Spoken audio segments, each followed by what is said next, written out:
Aquel era el final.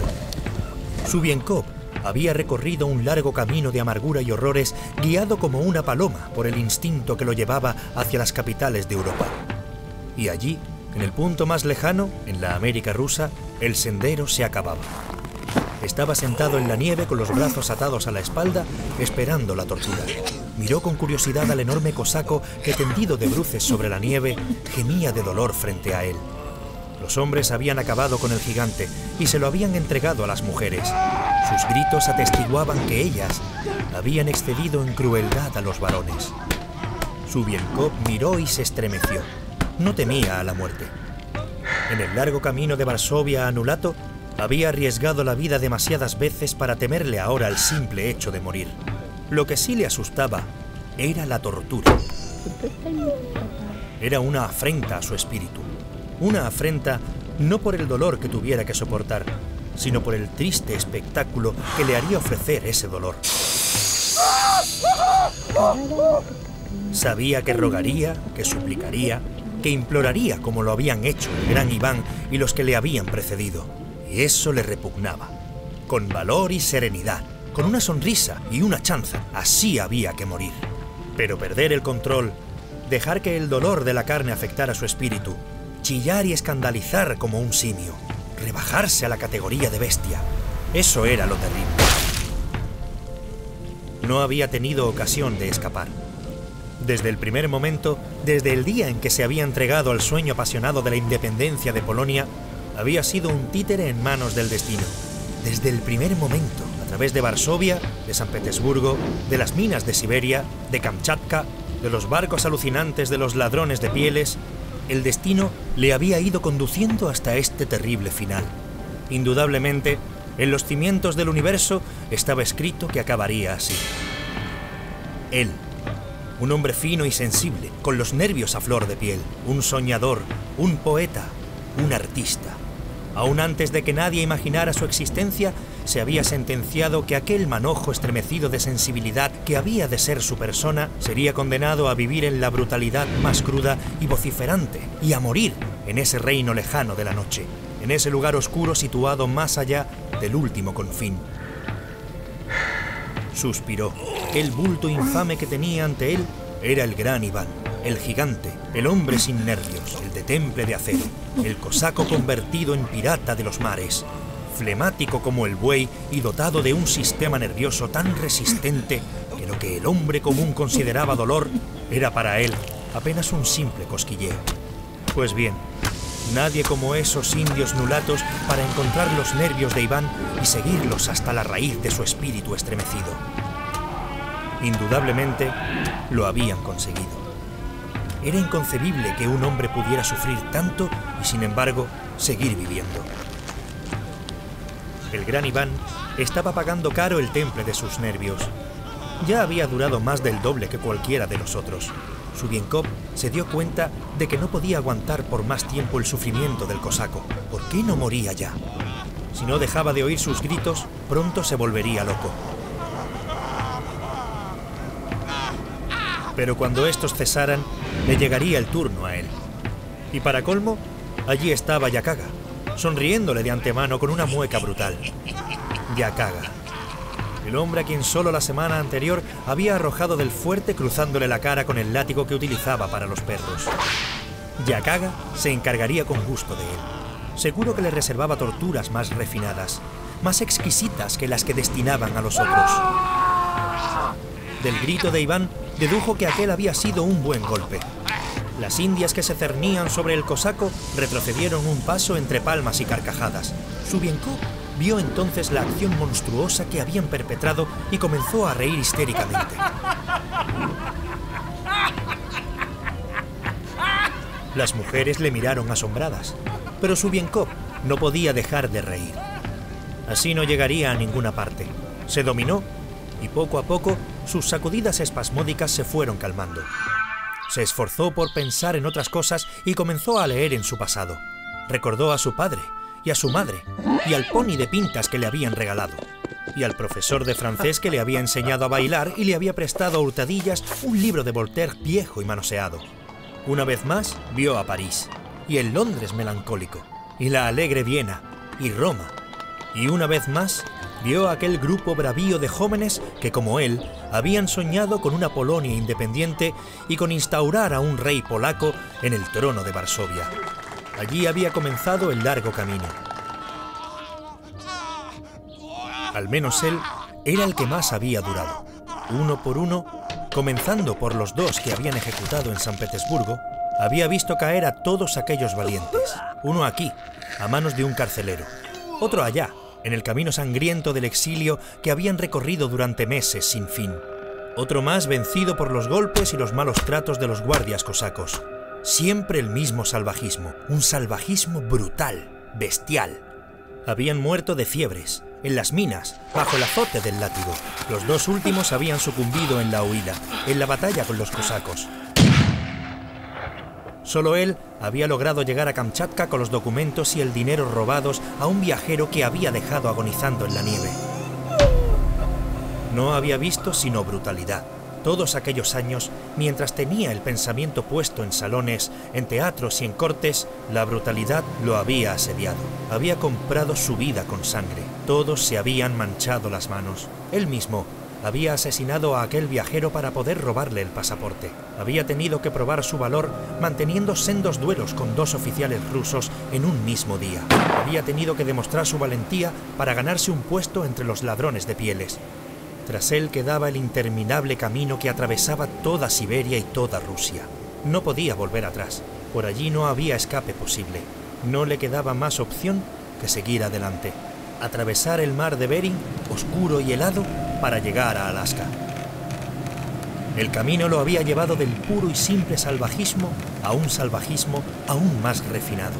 En los barcos de los ladrones de pieles, castigados por el escorbuto, sin comida ni agua, asediados por las inacabables tormentas de aquel mar tormentoso, los hombres se convertían en animales. 3 veces había salido de Kamchatka en dirección al este, y otras tantas, después de pasar toda clase de sufrimientos y penalidades, los sobrevivientes habían vuelto a Kamchatka. No había posibilidad de huir y no podía volver al punto de partida, donde las minas y el látigo aguardaban. De nuevo, por cuarta y última vez, había zarpado hacia el este. Había partido con los que descubrieron las fabulosas islas de las focas, pero no había regresado con ellos para participar en el reparto de pieles ni en las bulliciosas orgías de Kamchatka. Había jurado no volver atrás.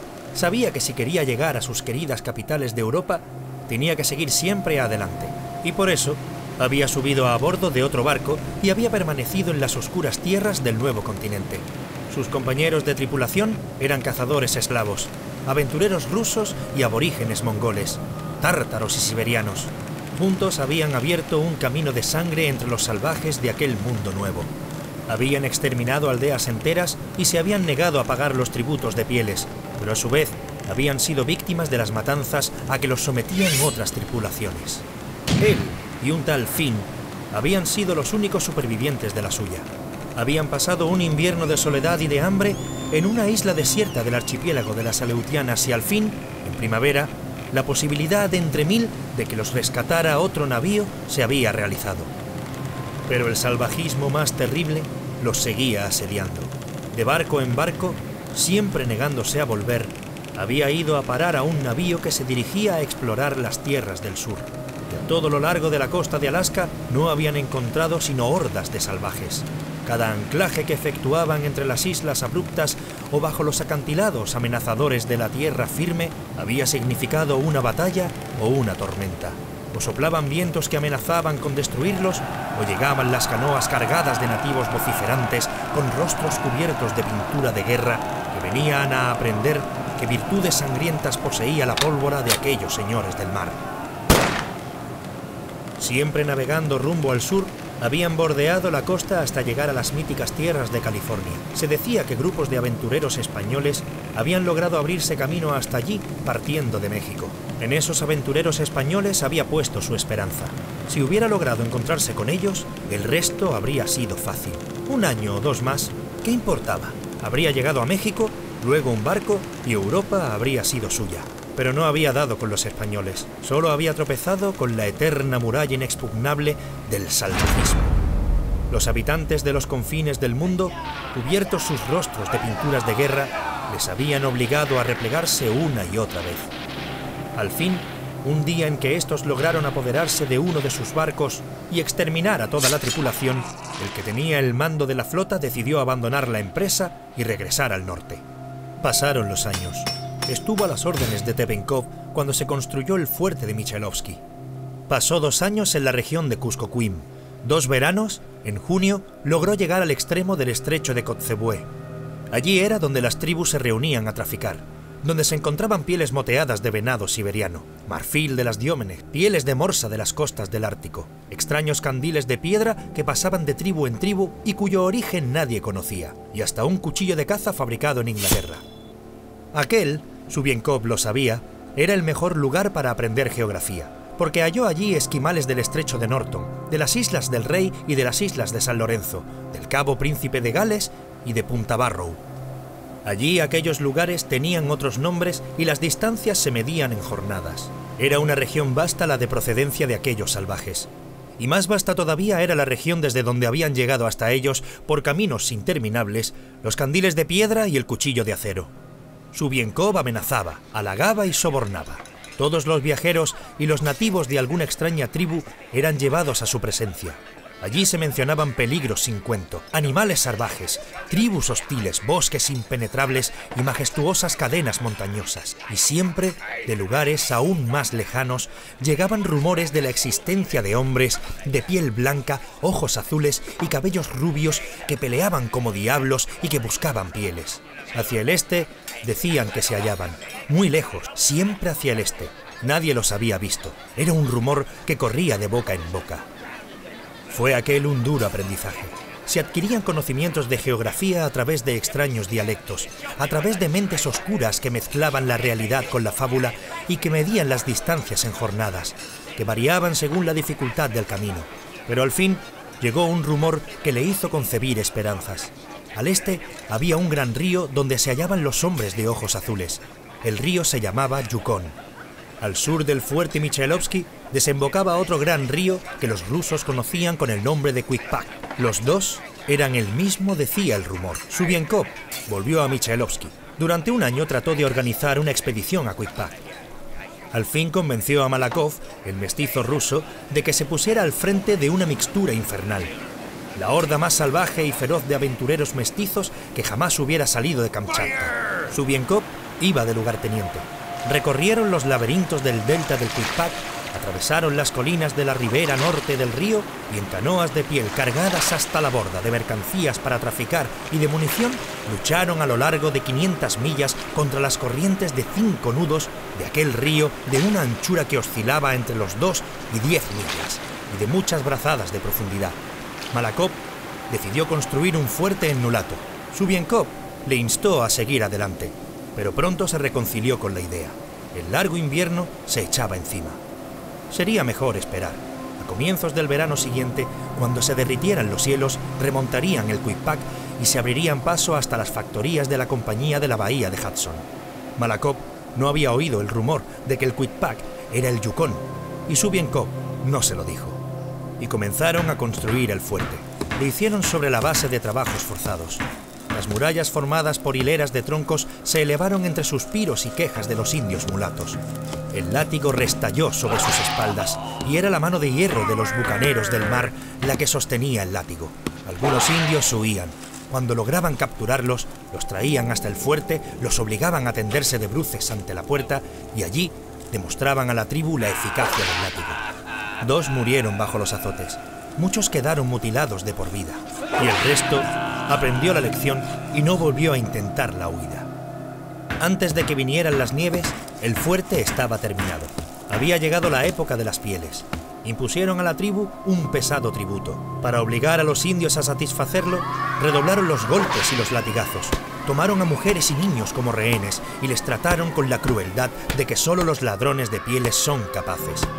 Habían sembrado sangre y llegó el momento de la cosecha. Ahora, el fuerte había desaparecido. A la luz de las llamas, la mitad de los ladrones de pieles fue pasada a cuchillo. La otra mitad murió como consecuencia de las torturas. Solo quedaba Zhuvienkov, o mejor dicho, solo quedaba Zhuvienkov y el gran Iván. si es que aquella masa informe que gemía y gemoteaba sobre la nieve podía llamarse el Gran Iván. Subienkov sorprendió en el rostro de Yakaga una mueca dirigida a él. Con Yakaga allí no había posibilidad de salvación. Aún llevaba en el rostro la marca de su látigo. Después de todo no podía reprochárselo. Pero lo estremecía pensar lo que aquel indio podía hacerle. Pensó en recurrir a Makamuk, el jefe de la tribu, pero su sentido común le dijo que sería inútil. Pensó también en romper sus ligaduras y morir peleando. Al menos así, su fin sería más rápido. Pero no pudo desatarse. Las correas de Caribú eran más fuertes que él. Siguió pensando y se le ocurrió una idea. Pidió ver a Makamuk y que trajeran un intérprete que conociera la lengua de la costa. Oh, Makamuk, yo no estoy destinado a morir. Soy un gran hombre y sería una locura que muriera. En verdad debo seguir viviendo.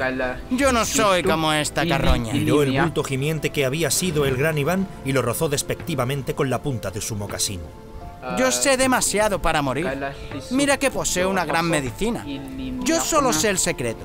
Y como no voy a morir, cambiaré la medicina contigo. ¿Qué medicina es esa? Es una medicina muy extraña. Subienkov fingió debatir consigo mismo unos momentos, como si íntimamente se resistiera a compartir su secreto. Te lo diré. Si aplicas un poco de esta medicina a tu piel, esta se vuelve tan dura como la piedra, tan dura como el hierro, de modo que ni el arma más afilada puede cortarla. El filo más agudo, el golpe más fiero, resultan vanos contra ella. Esa medicina torna el cuchillo de hueso en un pedazo de barro y mella el filo de los cuchillos de acero que nosotros les hemos dado a conocer. ¿Qué me darás a cambio de mi secreto?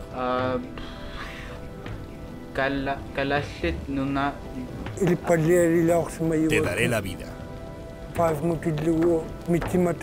Y serás esclavo en mi casa hasta tu muerte. Ordena que me desaten las manos y los pies y hablaremos. El jefe de la tribu dio la señal. Cuando se vio libre, Subienkov lió un cigarro y lo encendió. Esto es absurdo. No existe tal medicina. No puede ser. Nada puede resistir al filo del cuchillo. Makamuk no lo creía, y sin embargo dudaba. Los ladrones de pieles habían llevado a cabo ante sus ojos demasiados milagros. No podía desoír sus palabras totalmente. Te daré tu vida y no serás mi esclavo. Quiero más que eso.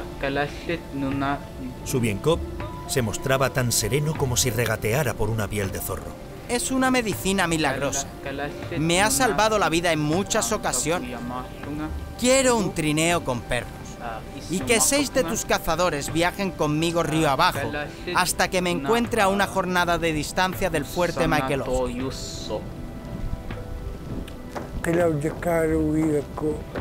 Tienes que quedarte entre nosotros y enseñarnos todas tus artes.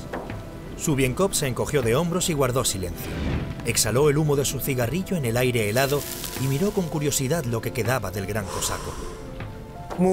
Mira esa cicatriz, dijo Makamuk de pronto, señalando el cuello del polaco, donde un trazo lívido delataba la cuchillada recibida una vez en una escaramuza en Kamchatka. Tu medicina no sirve de nada.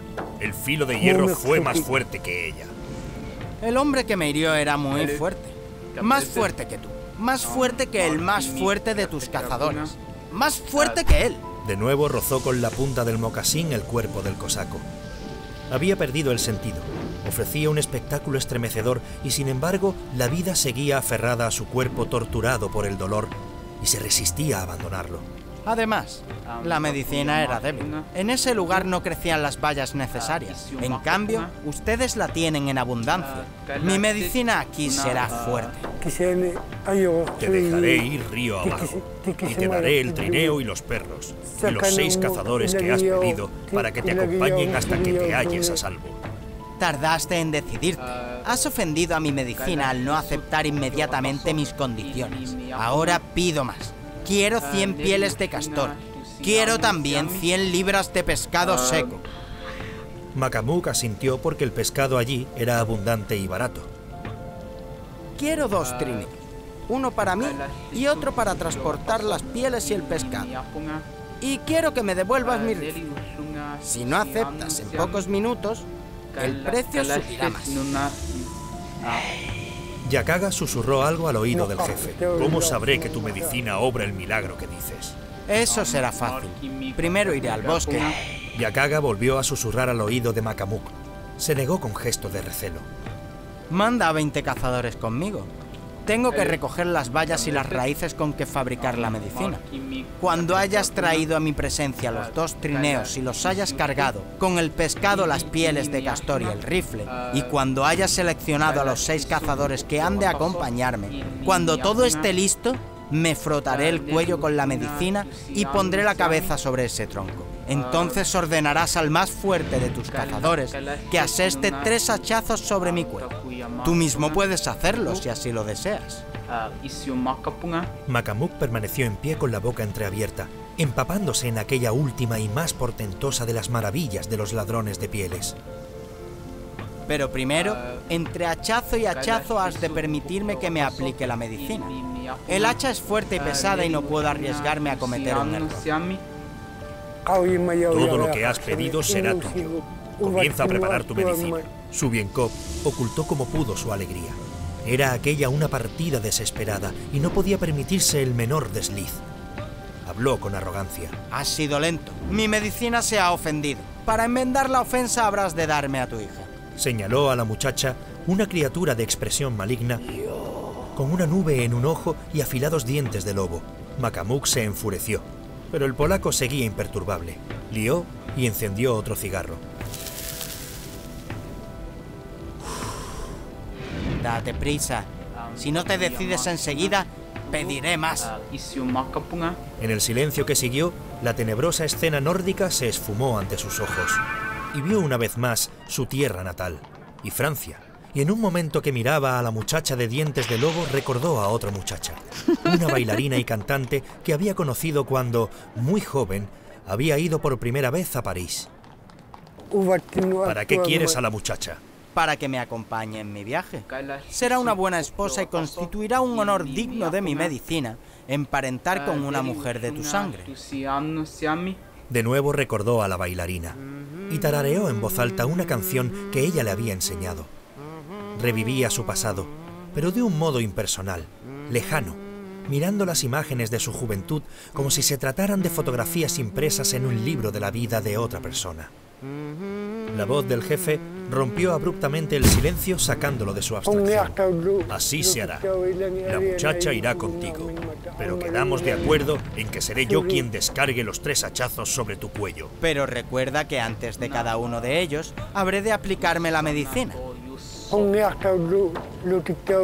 aplicarás la medicina antes de cada hachazo. Aquí están los cazadores que se encargarán de impedir tu ida. Ve al bosque y recoge lo que necesites para tu medicina. La fingida rapacidad del polaco había convencido a Makamuk. Solo la más maravillosa de las medicinas podía impulsar a un hombre amenazado de muerte a regatear como una anciana.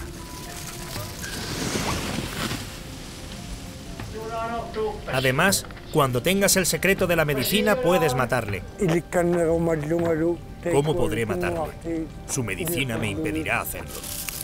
Subienkov no perdió mucho tiempo mientras reunía los ingredientes para su pócima. Seleccionó todo lo que le vino a las manos: agujas de abeto, cortezas de sauce, un trozo de corteza de abedul y unas bayas que hizo extraer de la tierra a los cazadores después de limpiar el terreno de nieve. Recogió por último unas cuantas raíces heladas y regresó al campamento. Makamuk y Yakaga lo observaban en cuclillas a sus espaldas, anotando mentalmente qué ingredientes añadía a la olla de agua hirviendo y en qué cantidades. Hay que tener cuidado de poner las bayas primero. Me olvidaba. Falta una cosa. El dedo de un hombre. Déjame, Yakaga, que te corte un dedo. Pero Yakaga ocultó la mano y frunció el ceño. Solo el dedo índice. Yakaga, dale el dedo. Ahí tiene todos los dedos que quiera. Gruñó Yakaga, señalando el montón informe de cadáveres torturados que se apilaba sobre la nieve. Tiene que ser el dedo de un hombre vivo. Tendrás el dedo de un hombre vivo. Yakaga se acercó al cosaco y le cortó un dedo. Aún no ha muerto. Además, es un buen dedo, porque es muy grande. Subienkov lo arrojó directamente al fuego y comenzó a cantar. Era una canción de amor francesa la que, con gran solemnidad, cantaba a la poción. Tu oferta será bienvenida, dame caridad. Sé bueno, mi querido extraño, para quien 1000 veces canté ante mí. Sean bienvenidos. Sin esta fórmula, la medicina no valdría para nada. Son estas palabras lo que le dan su fuerza. Mira, ya está lista. Di las palabras despacio para que pueda aprenderlas. Te las diré después de la prueba. Cuando el hacha caiga 3 veces sobre mi cuello, te comunicaré la fórmula secreta. Pero, ¿y si la medicina no sirve? Subienkov se volvió hacia él enfurecido. Mi medicina siempre es buena. Y si no lo es, haz conmigo lo que hiciste con los otros. Despedázame como has hecho con él. La medicina ya se ha enfriado. Me la aplicaré en el cuello con otra fórmula mágica. Y mientras se frotaba el cuello con aquella mixtura, entonó gravemente una estrofa de la marsellesa. Un alarido vino a interrumpir la comedia. El cosaco gigante, obedeciendo al último impulso de su vitalidad monstruosa, se había puesto de rodillas. Y cuando el gran Iván, un momento después, comenzó a arrastrarse a espasmos sobre la nieve, los mulatos acogieron el hecho con carcajadas, gritos de sorpresa y aplausos. Subienkov sintió náuseas ante aquel espectáculo, pero supo dominarse y fingir enojo. Así no se puede hacer nada. Acaba con él y luego haremos la prueba. Tú, Yakaga, encárgate de que cesen esos ruidos. Mientras Yakaga obedecía, Subienkov se volvió hacia Makamuk. Y recuérdalo, el hachazo tiene que ser muy fuerte. No se trata de un juego de niños. Dale un par de tajos a ese tronco para que pueda ver que manejas el hacha como un hombre.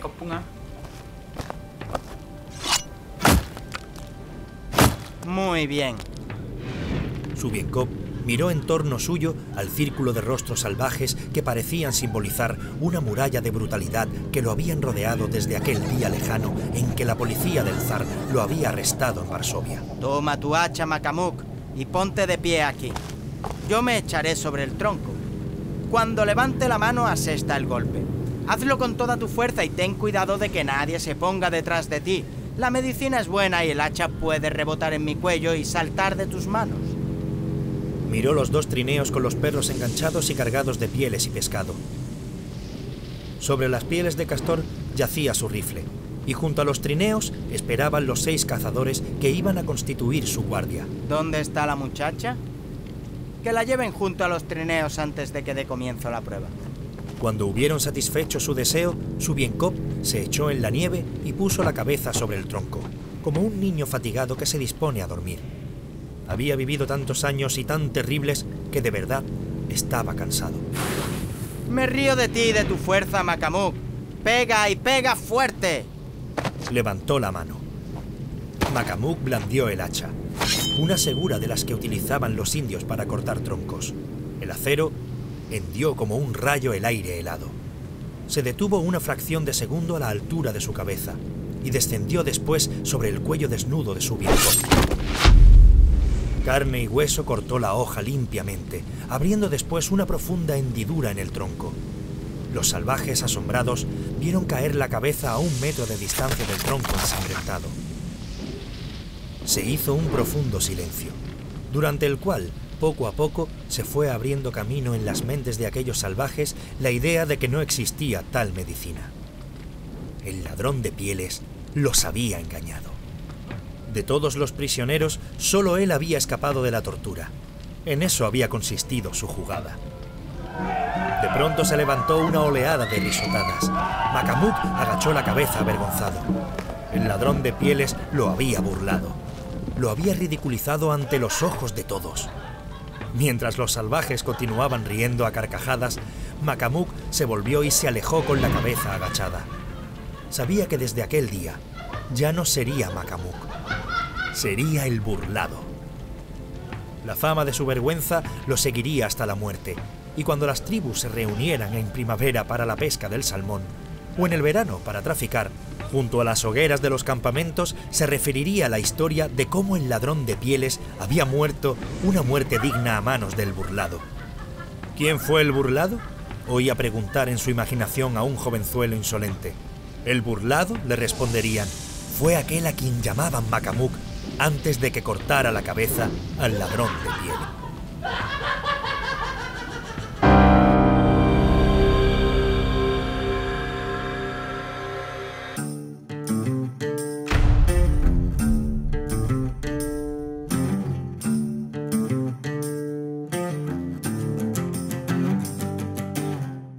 Acabáis de escuchar El burlado, de Jack London.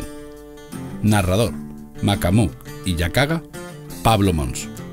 Subienkov, Antonio Jesús Martínez. Dirección de actores y actrices, Pablo Cordón.